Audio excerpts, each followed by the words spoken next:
All right, guys, what's up? Me back at it again. We haven't made a video in a while, so today we're making my grandma's homemade stew. She used to make for me all the time whenever I was little. One of my favorites, classic of hers. She wrote down the recipe on her deathbed, and today we're gonna be making it today. So first, we have to fill up a pot of water. All right, we got our water. Now we come over here to the stove. Turn it on high. And now we wait for it to boil. All right, so the water's starting to boil. I do have to mention that this recipe my grandma made in 1901. We're still cooking to this day. Whenever she made this recipe, she was a little crazy. So if anything in here sounds like it's not right, trust me, it's the way she made it. It's gonna turn out perfect. All right, so first on the recipe, we have to add 1 whole carrot to the pot of boiling water. So we had to cut the carrot up because it was a little too big, but the whole carrot is in there. Next, we have a shit ton of black pepper. So I'm gonna add now.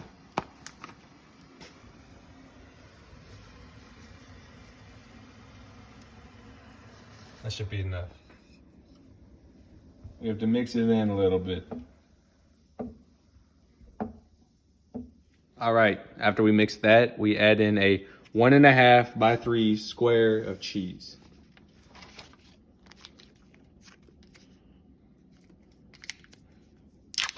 Grandma used to make me open this whenever she cooked it. All right, next after the cheese, we have to add in 1 whole orange. If it sinks, it's possessed by the devil. It's a floater. We're good.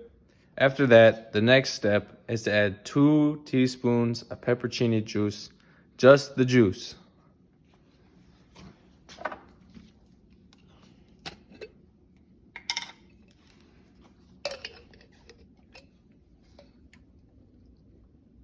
Just the juice.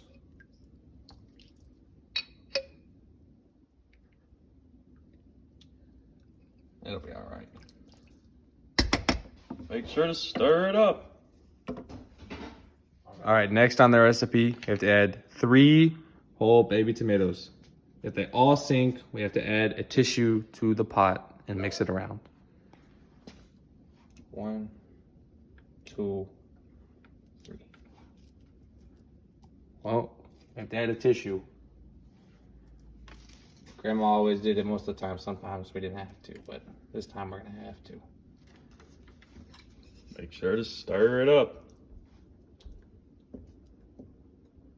Okay, next we have to light a match over the pot, and if your house explodes, you have a gas leak. We don't have to worry about this anymore because of the advancements in housing, but unfortunately it did happen to Grandma, so it's tradition at this point.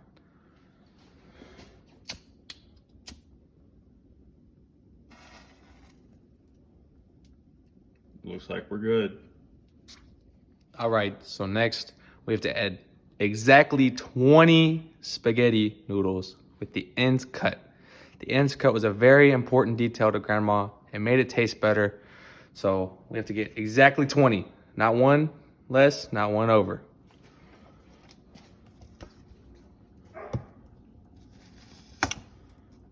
Four, 8, Grandma always counted in pairs. 12, 16. Oh, that would have been 21. 20. Now, we come over here. We have to cut the tips off to make them taste better.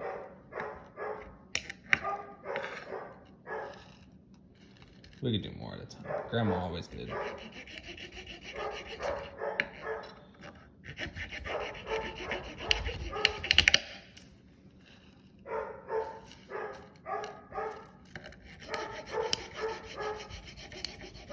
People are barking to try some of Grandma's stew.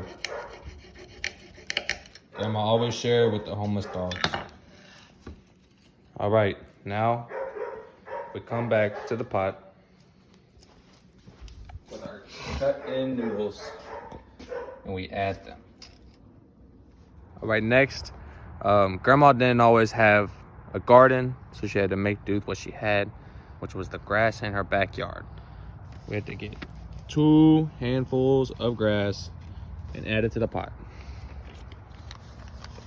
Gotta get 2 good handfuls. So like right here, some nice good green grass, and a little bit more, and we'll go add it to the pot. All right, we're back inside with our grass. Gonna add it to the pot. Make sure to stir that in there good. A little bit of grass on the stove. A little fire never hurt nobody. All right, so next we have to add 5 smashed garlic cloves. Went shopping at H-E-B. They have the best ingredients for Grandma's recipe. So we get 5. 1, 2, 3, 4, 5. Just smash them up a bit. Smash them up. Not too smashed, just enough. And we'll add it to the pot. After we smashed it, now we gotta add it to the pot. All right, so next we have to add in whatever this is. Grandma never knew what it was called. We don't know what it's called. So it's just whatever this is.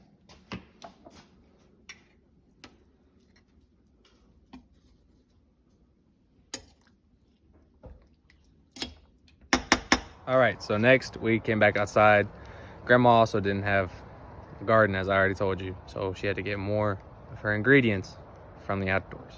So next we have 1 bowl of organic material. Anything you can really find. It all tastes the same. Grandma doesn't care. I don't care. So let's get some material. This little stick. Oh, maybe this leaf. Tree bark is picky because you want to be able to rip it off with your hand. If you can't, oh, perfect. If you can't, then it's not ripe, so you gotta leave it alone. You can only get the stuff that's ripe. Oh. Oh. And a little bit more should do. There we go. And then we'll do just a couple leaves. And that's a little bit too big. We'll do like this little rock. A couple more leaves. And that is our organic material. All right, we're back inside with our bowl of material. We gotta add it to the pot. Make sure to stir it. All right, so to season it a bit, we're gonna add salt until I'm tired. So let's get started.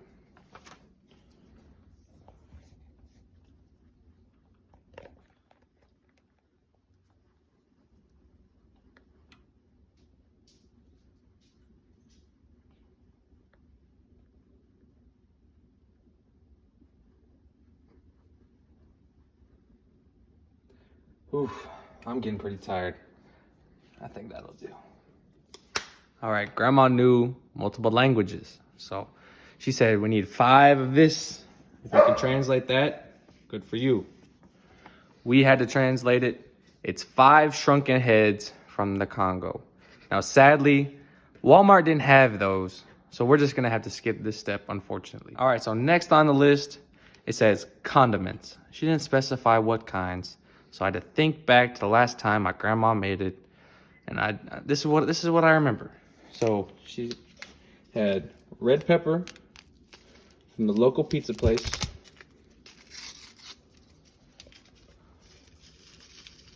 red pepper flakes. Now we have ketchup. She always took it from the Chick-fil-A, so we have ketchup. Now we have 4 dashes of Tabasco. Maybe a little extra, might be a little bit spicy. And finally, to top it all off, 1 squirt of Purell hand sanitizer.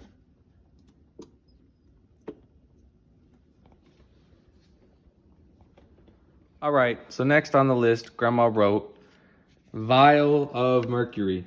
The handwriting got a little bit worse because she was deteriorating as she was writing this. So this is what she wrote. Don't judge the handwriting, but we sadly cannot get vials of mercury at Walmart. So we'll go to the next step, which is aged oranges. Now, Grandma has been aging these oranges since probably before I was born. So we're gonna add aged oranges to the pot.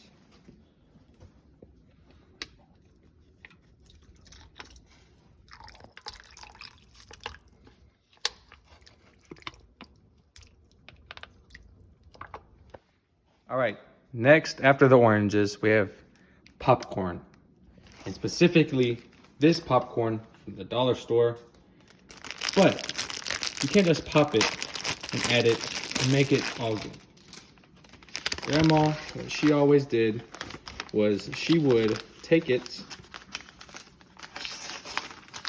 and she would just rip it open very carefully.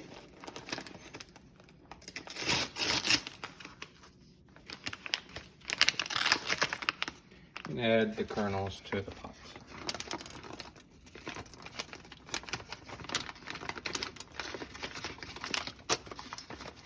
There we go.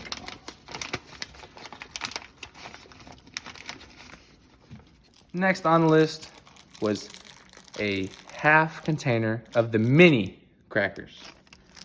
So we have to add half of this package, put half in the pot, save the other half for later. Grandma always wanted a snack while she was cooking, so.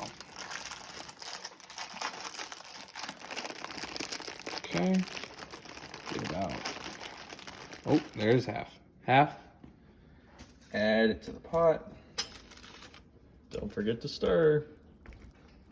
Next on the list is peanut butter, specifically creamy. Makes the whole dish.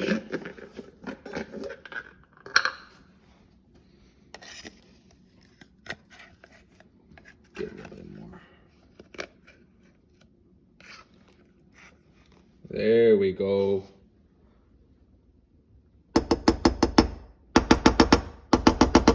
Mix it around. All right, so next on the list is toothpicks. Now, with all the stuff that is in this soup, you can get some stuff in your teeth. So you always gotta have toothpicks. But Grandma always put them in the soup, so that way it just does it for you and you don't have to work. Nice little pinch. All right, next on the recipe is spinach, specifically baby spinach. She never put the amount, but thought back to my childhood, and I always remember her putting 1 baby spinach. All right, so next on the list is soda. And what better soda that Grandma liked better than 0 sugar Pepsi? Even back in 1901, they especially made this just for Grandma. Been drinking it her whole life. She even put it in her stew.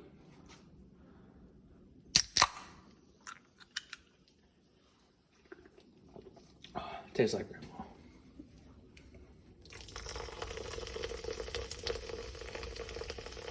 Put it. All right, we're wrapping it up at this point. Grandma left one more thing for us on this recipe. She said, help me. Now, Grandma, always kind of a jokester. So this is her just telling us that she loves us. She always cared for us. She loved cooking for us, and that we will see her soon. All right, guys. I was only able to save me a bowl of this fine soup that Grandma gave me the recipe to. I donated the rest of it to a local elementary school cafeteria because, you know, I'm a nice person and love to share what Grandma loved cooking the most. I know they loved it. Grandma loved the kids. If you want to see any more of these videos, drop a comment, leave a thumbs up. And until then, I'm going to enjoy grandma's soup.